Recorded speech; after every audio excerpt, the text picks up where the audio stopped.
گاؤں کی پگڈنڈیوں پر شام اتر رہی تھی۔ سورج دھان کے کھیتوں کے پیچھے چھپ رہا تھا اور سرسوں کے پیلے پھول ہوا میں جھوم رہے تھے۔ انہی کھیتوں میں ایک نوجوان لڑکا فراز اپنی بکریاں چرا رہا تھا۔ اس کی نظریں بار بار دور ایک پرانے پیپل کے درخت کی طرف جا رہی تھی جہاں وہ روز کسی کا انتظار کرتا تھا۔ وہ انتظار کرتا تھا اقرا کا، جو گاؤں کے اسکول میں بچوں کو پڑھاتی تھی۔ سادہ لباس، نرم لہجہ اور معصوم چہرے والی اقرا فراز کی دنیا کی سب سے خوبصورت حقیقت تھی۔ فراز اور اقرا بچپن میں ایک دوسرے کے ساتھ کھیلتے، ہنستے، باتیں کرتے جوان ہوئے تھے۔ وقت کے ساتھ ایک خاموش محبت نے دونوں کے دلوں میں جگہ بنا لی۔ یہ وہ محبت تھی جسے نہ کبھی فراز نے زبان دی، نہ اقرا نے سوال کیا، بس نظروں اور خاموش لمحوں میں سب کچھ کہہ دیا جاتا تھا۔ ایک شام جب پیپل کے درخت تلے ہلکی ہوا چل رہی تھی، اقرا وہاں پہنچی، چہرے پر اداسی، آنکھوں میں نمی۔ فراز، اس نے ہنستے سے کہا، ابا جی میرا رشتہ لاہور میں طے کر رہے ہیں، اگلے مہینے میری شادی ہے۔ فراز کا دل دھڑکنا بھول گیا، لمحے جیسے رک گئے۔ اس نے صرف اتنا کہا، اگر تم خوش ہو تو میں دعا کروں گا۔ اقرا نے آنکھیں نیچے کی، خوشی؟ پتہ نہیں خوشی کیا ہوتی ہے، شاید تمہاری دعا کام آ جائے۔ پھر ملاقاتیں کم ہو گئی، اقرا اسکول جاتی اور سیدھا گھر واپس آتی۔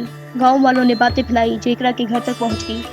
ایک دن اقرا کے والد حاجی صاحب غصے میں فراز کے گھر آئے۔ ہماری بیٹی اسکول میں پڑھاتی ہے، عزت دار گھر کی ہے، تم جیسے چراوے سے کوئی تعلق نہیں رکھنا چاہیے اسے۔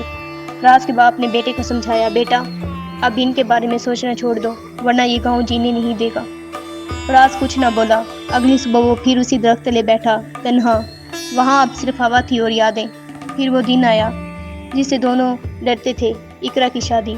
پورے گاؤں میں بینڈ بج رہا تھا، عورتیں گیت گا رہی تھی، دلہن کا سرخ جوڑا سب کی توجہ مرکز کر رہا تھا، مگر اس دلہن کی آنکھیں کسی اور کو ڈھونڈ رہی تھی، فراز کو۔ رخصتی کے وقت جب سب مصروف تھے، فراز چپکے سے آیا۔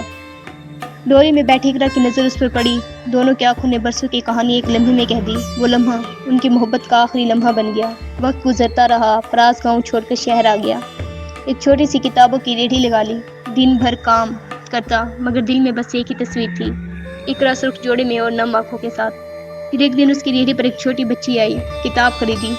اس کے ساتھ ایک عورت بھی تھی، وہی پرسکون چہرہ، وہی نظریں، اقرا۔ سالوں بعد وہ دونوں خاموشی سے ایک بار پھر ملے، شہر کے ہجوم میں، ایک لمحے کے لیے۔ تم خوش ہو؟ فراز نے پوچھا۔ اقرا نے بچی کا ہاتھ تھاما، مسکرا کر بولی، یہ چاہتی ہے کہ اسے تمہارے جیسا دل والا ملے۔ پھر وہ چلی گئی۔